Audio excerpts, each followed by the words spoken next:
Palla, Book 1. Palla. Palla. I remember when I first heard that name not long ago at all. It was at a Tales and Talos ball at a very fine estate west of Mir Corrup, to which I and my fellow Mages Guild initiates had found ourselves unexpectedly invited. Truth be told, we needn't have been too surprised. There were very few other noble families in Mir Corrup. The region had its halcyon days as a resort for the wealthy far back in the Second Era, and on reflection, it was only appropriate to have sorcerers and wizards present at a supernatural holiday. Not that we were anything more exotic than students at a small, non-exclusive charter house of the guild, but like I said, there was a paucity of other choices available. For close to a year, the only home I had known was the rather ramshackle if sprawling grounds of the Mir Corrup Mages Guild. My only companions were my fellow initiates, most of which only tolerated me, and the masters, whose bitterness at being at the backwater guild prompted never-ending abuse. Immediately, the School of Illusion had attracted me. The magister who taught us recognized me as an apt pupil who loved not only the spells of the science, but their philosophical underpinnings. There was something about the idea of warping the imperceptible energies of light, sound, and mind that appealed to my nature. Not for me the flashy schools of destruction and alteration, the holy schools of restoration and conjuration, the practical schools of alchemy and enchantment, or the chaotic school of mysticism. No, I was never so pleased as to take an ordinary object and by a little magic make it seem something other than what it was. It would have taken more imagination than I had to apply that philosophy to my monotonous life. After the morning's lessons, we were assigned tasks before our evening classes. Mine had been to clean out the study of a recently deceased resident of the guild and categorize his clutter of spellbooks, charms, and incunabula. It was a lonely and tedious appointment. Magister Tendixus was an inveterate collector of worthless junk, but I was reprimanded any time I threw something away of the least possible value. Gradually, I learned enough to deliver each of his belongings to the appropriate department: potions of healing to the Magisters of Restoration, books on physical phenomena to the Magisters of Alteration, herbs and minerals to the alchemists, and soul gems and bound items to the enchanters. After one delivery to the enchanters, I was leaving with my customary lack of appreciation when Magister Ilther called me back. "Boy," said the portly old man, handing me back one item, "destroy this." It was a small black disc covered with runes with a ring of red-orange gems, like bones circling its periphery. I'm sorry, Magister," I stammered. "I thought it was something you'd be interested in." "Take it to the Great Flame and destroy it," he barked, turning his back to me. "You never brought it here." My interest was piqued because I knew the only thing that would make him react in such a way: necromancy. I went back to Magister Tendixus' chamber and pored through his notes, looking for any reference to the disc. Unfortunately, most of the notes had been written in a strange code that I was powerless to decipher. I was so fascinated by the mystery that I nearly arrived late for my evening class in enchantment, taught by Magister Ilther himself. For the next several weeks, I divided my time categorizing the general debris and making my deliveries, and researching the disc. I came to understand that my instinct was correct. The disc was a genuine necromantic artifact. Though I couldn't understand most of the Magister's notes, I determined that he thought it to be a means of resurrecting a loved one from the grave. Sadly, the time came when the chamber had been categorized and cleared, and I was given another assignment, assisting in the stables of the guild's menagerie. At least, finally, I was working with some of my fellow initiates, and had the opportunity of meeting the common folk and nobles who came to the guild on various errands. Thus, I was employed when we were all invited to the Tales and Tallows ball. If the expected glamour of the evening were not enough, our hostess was reputed to be young, rich, unmarried orphan from Hammerfell. Only a month or two before had she moved to our desolate wooded corner of the imperial province to reclaim an old family manor house and grounds. The initiates at the guild gossiped like old women about the mysterious young lady's past, what had happened to her parents, why she had left or been driven from her homeland. Her name was Betaniki, and that was all we knew. We wore our robes of initiation with pride as we arrived for the ball. At the enormous marble foyer, a servant announced each of our names as if we were royalty, and we strutted into the midst of the revelers with great puffery. Of course, we were then promptly ignored by one and all. In essence, we were unimportant figures to lend some thickness to the ball, background characters. The important people pushed through us with perfect politeness. There was old Lady Shaudira discussing diplomatic appointments to Balmora with the Duke of Rimfarlin.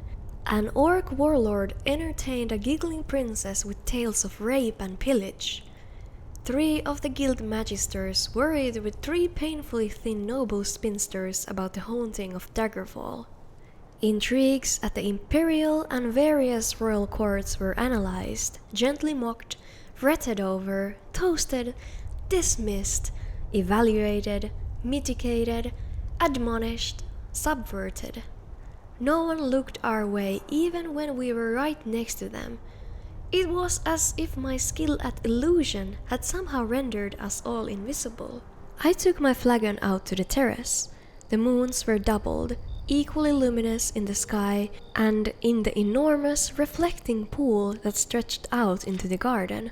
The white marble statuary lining the sides of the pool caught the fiery glow and seemed to burn like the torches in the night. The sight was so otherworldly that I was mesmerized by it and the strange red-guard figures immortalized in stone. Our hostess had made her home there so recently that some of the sculptures were still wrapped in sheets that billowed and swayed in the gentle breeze. I don't know how long I stared before I realized I wasn't alone. She was so small and so dark, not only in her skin but in her clothing, that I nearly took her for a shadow. When she turned to me, I saw that she was very beautiful and young, not more than 17. "Are you our hostess?" I finally asked. "Yes," she smiled, blushing. "But I'm ashamed to admit that I'm very bad at it. I should be inside with my new neighbors, but I think we have very little in common." "It's been made abundantly clear that they hope I have nothing in common with them either," I laughed. "When I'm a little higher than an initiate in the Mages Guild, they might see me as more of an equal."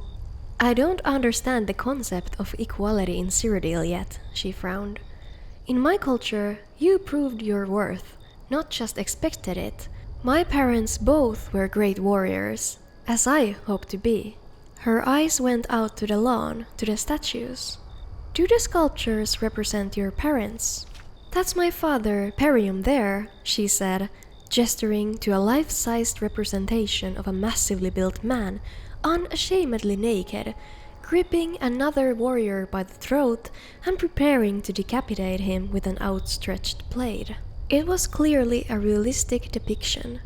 Parium's face was plain, even slightly ugly, with a low forehead, a mass of tangled hair, stubble on his cheeks, even a slight gap in his teeth, which no sculptor would surely have invented except to do justice to his model's true idiosyncrasies. "And your mother?" I asked, pointing to a nearby statue of a proud, rather squat warrior woman in a mantilla and a scarf, holding a child. "Oh no," she laughed. "That was my uncle's old nurse. Mother's statue still has a sheet over it." I don't know what prompted me to insist that we unveil the statue that she pointed to. In all likelihood, it was nothing but fate, and a selfish desire to continue the conversation.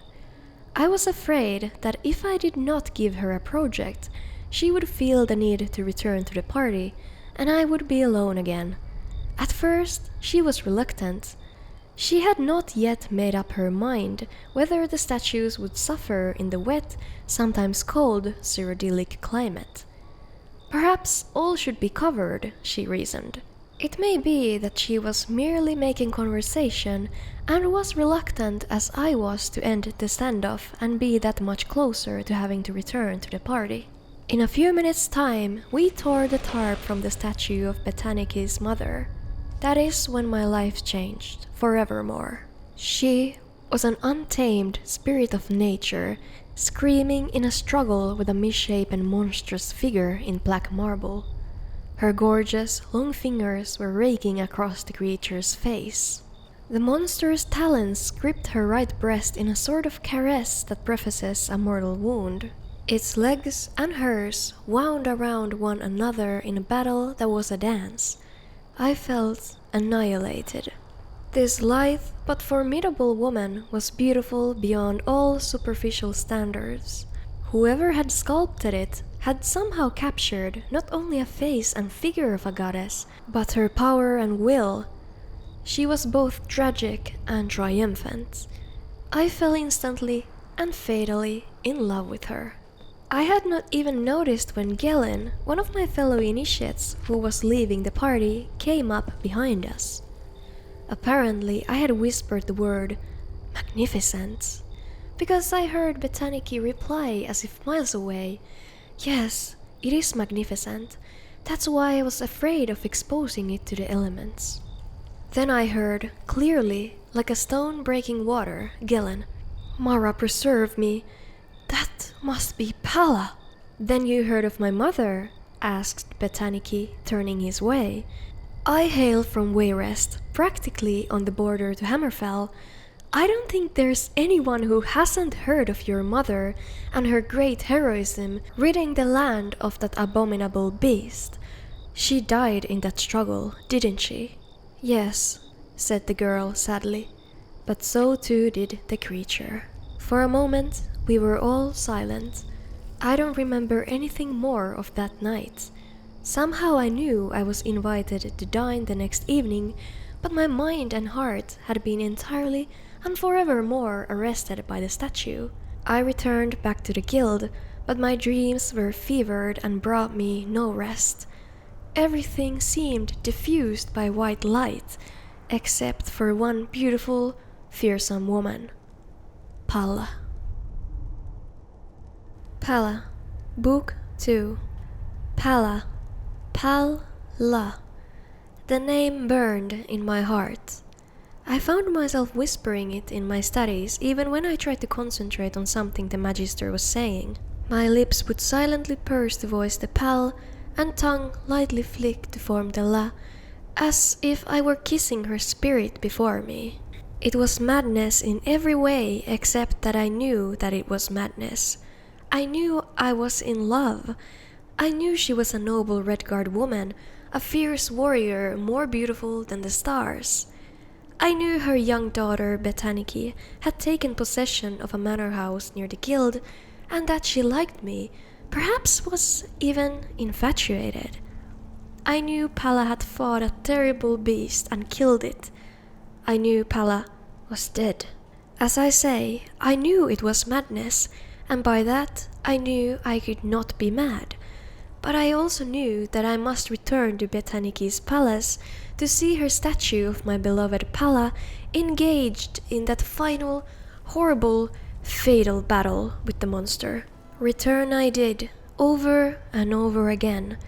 Had Betaniki been a different sort of noblewoman, more comfortable with her peers, I would not have had so many opportunities. In her innocence, unaware of my sick obsession, she welcomed my company. We would talk for hours, laughing, and every time we would take a walk to the reflecting pond where I would always stop, breathless before the sculpture of her mother.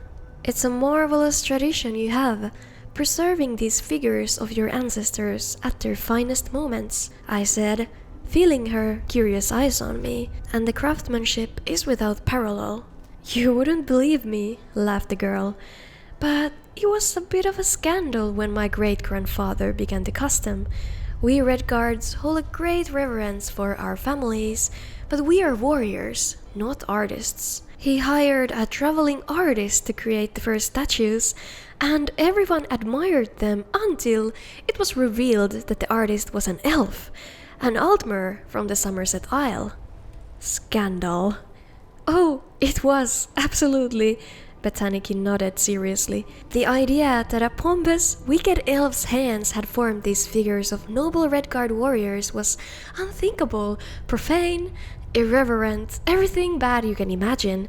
But my great-grandfather's heart was in the beauty of it, and his philosophy of using the best to honor the best passed down to us all.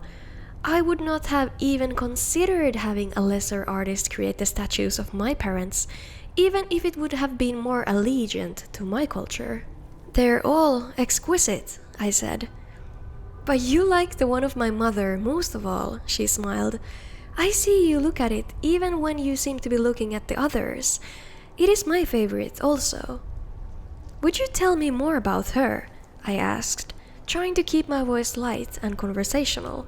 Oh, she would have said she was nothing extraordinary, but she was, the girl said, picking a flower from the garden. My father died when I was quite young, and she had so many roles to fill, but she did them all so effortlessly. We have a great many business interests, and she was brilliant at managing everything, certainly better than I am now. All it took was her smile, and everyone obeyed, and those that didn't paid dearly.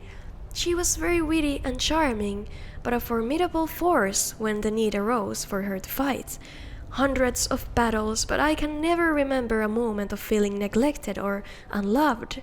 I literally thought she was too strong for death. Stupid, I know, but when she went to battle that horrible creature, that freak from a mad wizard's laboratory, I never even thought she would not return. She was kind to her friends and ruthless to her enemies. What more can one say about a woman like that? Poor Botaniki's eyes teared up with remembrance. What sort of villain was I to goad her so, in order to satisfy my perverted longings? Shigarath could never have conflicted a mortal man more than me. I found myself both weeping and filled with desire. Palla not only looked like a goddess, but from her daughter's story, she was one.